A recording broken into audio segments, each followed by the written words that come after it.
Well, finally, at long last, the vapid morons helming the league offices of the NBA have done something constructive in a step towards repairing their dilapidated product. Now, sure, while this change has been talked about and speculated on for years, it still comes as an outright shock that Commissioner Nosferatu is making an intelligent and informed decision here, announcing yesterday on Breakfast Ball that finally the NBA All-Star Game will feature a USA vs. World approach. Again, it's about damn time. But according to the commish, it was the perfect time, since the NBA All-Star Game in 2026 will return to NBC, which will also be smack dab in their ongoing coverage of the Winter Olympics.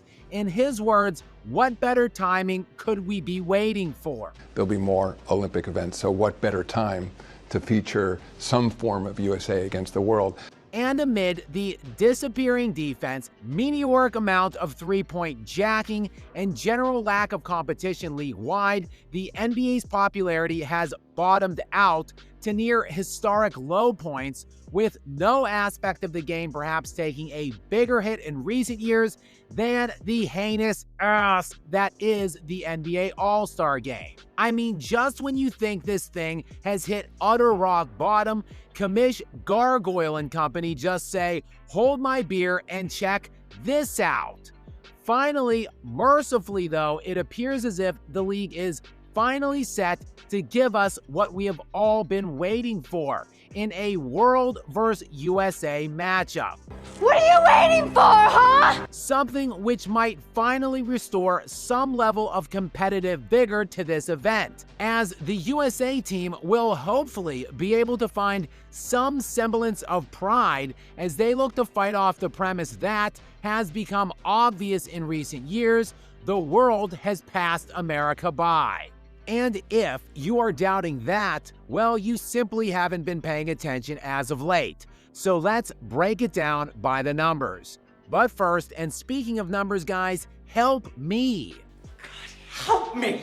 Help me reach my Will Chamberlain-esque 2025 goal of 100,000 subscribers. Only you guys can carry me the rest of the way, as we are now an incredible halfway through this year already. So damn it, hit that subscribe button now. Help me! Help everybody! And now, back to the global dominance we have been experiencing in recent years that has been taking hold of the NBA. And yes, as evidenced by the latest Olympic outcome, the USA is still the best single country when it comes to basketball dominance, though Serbia did outplay the Americans for roughly 38 of the 40 minutes they played in, but America ultimately did prevail in that tournament. Though if you would gather the best non-Americans around the world and put them on one single team, I think it is fairly obvious that team is significantly better than anything the United States can assemble. I mean, you have to go all the way back to the 2017-2018 season to find an American-born player who won the league MVP award, and that player was James Harden. Realistically, how long ago does it feel like that guy was at the top of the best player list league-wide? He has played for 3 teams since he won that award. That is how long ago that was. For the last now 7 seasons, a foreign-born player has taken home the most prestigious league-wide award, and that encompasses 4 different players, with Nikola Jokic winning 3, Giannis Antetokounmpo winning 2, and Joel Embiid and Shai Gilgeous-Alexander winning the award once each. But it goes beyond just the MVP award. In looking at the box plus minus rankings league-wide this year, which is a general overall estimate of a player's impact on his team's success per 100 possessions, 7 of the top 14 players in the NBA this year were international. But the dominance being put forth by foreign-born players is even more glaring at the top, as the top 5 players this season in order: Nikola Jokic, Shai Gilgeous-Alexander, Giannis Antetokounmpo, Luka Doncic, and Victor Wembanyama are all non-Americans. 3 of the top 5 first-team All-NBA selections this season were foreign-born, while it was 4 of the 5 first-teamers a year ago hailing from some other country other than the USA. And ditto for the year before that, 4 of 5.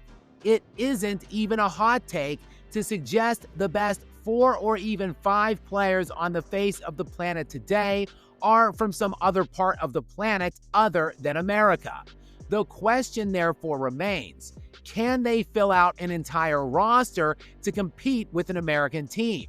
To which the answer is, have you even been paying attention? We have Alperen Sengun, Domantas Sabonis, Zubats, Franz Wagner, Pascal Siakam, the list goes on and on. This year marked a record season at the time of the regular season's tip-off: 125 players hailing from 43 different countries and spanning across 6 different continents, with no team featuring more international players on their opening day roster than the Oklahoma City Thunder, who had 7. The Thunder, who are about to cap off a historical all-time season. And this has been brewing since all the way back in 1992, when the original and realistically only Dream Team exploded on the scene in Barcelona and put the sport of professional basketball on the global stage. But in that 1991-92 season, the year prior, there were only a total of 23 international players, which comprised only 5% of the league. And that number now sits today at 28%. So while it shouldn't be surprising that nearly a third of the league's players come from somewhere other than the US, I don't think anyone could have dreamed of a day where by far the best 4 or even 5 guys were international. But that is where we are at now, and it is about damn time the NBA started capitalizing on it.